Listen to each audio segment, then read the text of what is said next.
Welcome back to So You Really Want to Learn Latin, and today we are going to be continuing the story of Rome's early days, and we'll begin with the story of the Sabine women. Now, you'll remember that Romulus had dispatched his brother Remus in a fit of pique, and he was now sole ruler of his new city. Many of his shepherd friends came to stay in the new city with him, and gradually they built up the walls and they made it a fine, fortified city. But there was one significant problem, and that was that there were no women in the new city. All of Romulus's friends had been rough shepherds from the neighbouring villages, and the problem was that if this city was going to thrive, he was going to have to populate it. So Romulus sent out invitations to all the neighbouring towns and cities, hoping to attract women to his new city, but to no avail. So he had a cunning plan. He laid on a festival and sent out invitations to all the neighbouring families to come and join him for a great day of feasting and celebration. Now, festivals in the ancient world were a very, very popular form of entertainment. If you think of the Olympic Games, for example, in ancient Greece, they would have begun as a religious festival where people came together to worship the gods. And during the period of worship, market stalls would have been set up and other forms of entertainment laid on. So, Romulus laid on this amazing day of entertainment in the new city, with games and feasting and all sorts of entertainment. The neighbouring tribes flooded into the city to see what was on offer, bringing with them their wives and daughters. And it was the wives and daughters that the rather wicked Romulus had his eye on as a way of populating his new city. And as the merriment raged and everyone became just a little bit tipsy, at a given signal, Romulus's men drew their swords and chased the neighbouring tribes people out of their city. The men, of course, had come unarmed. They thought they were coming to a day of entertainment and feasting. But the women were held and kept hold of by the rough Roman people. Most of the womenfolk came from the neighbouring tribes of the Sabine people. And so this terrible event has gone down in early Roman history as the rape of the Sabine women.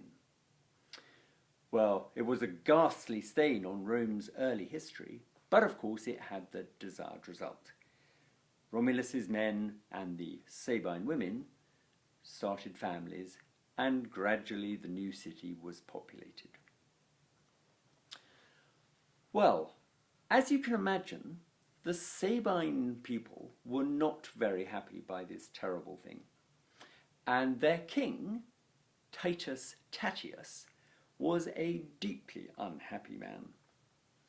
So Titus Tatius got his army together and came to try to get the womenfolk back. And a long war developed between the Sabines and the new Roman people. Well, as the Sabine army camped outside the city walls, one evening the daughter of one of the Roman commanders, whose name was Tarpeia, was going out to collect water from a nearby stream.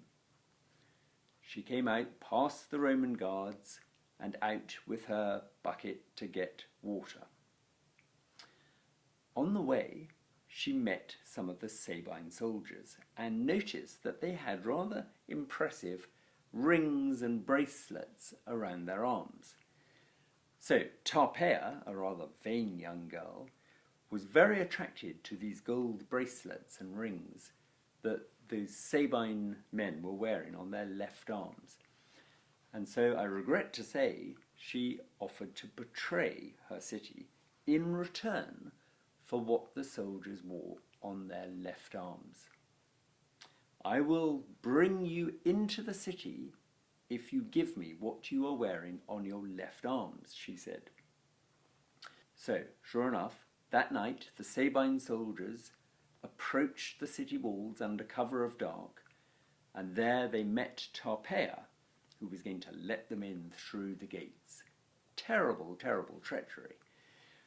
But of course the Sabine men weren't very impressed by this treacherous young girl. And so, as she opened the door, they took what they had on their left arms, but it wasn't the rings and bracelets that they took. They took off their heavy shields from their left arms and threw them at the hapless Tarpeia. Tarpeia was crushed under the weight of shields, and the Sabines got into the city. So, the first traitress in Roman history was Tarpeia, and it's a pretty grim tale on all fronts, really. The Sabines did get in, but they were pushed out by the Romans, and for many years a terrible hostility existed between the Romans and the neighbouring Sabines. So some pretty grim tales of women in the early history of Rome, the poor Sabine women who were brutally stolen away from their families, and Tarpeia growing up in the city and betraying it in return for some gold bangles and bracelets. Well, she got her comeuppance, that was the end of her, and war and hostility existed for many, many years to come between the Romans and the Sabines. Okay, more of these videos later on. We're working our way through the early history of Rome. Do subscribe to this channel and hit the bell below for notifications. Videos coming out twice a week. See you back here for more very soon.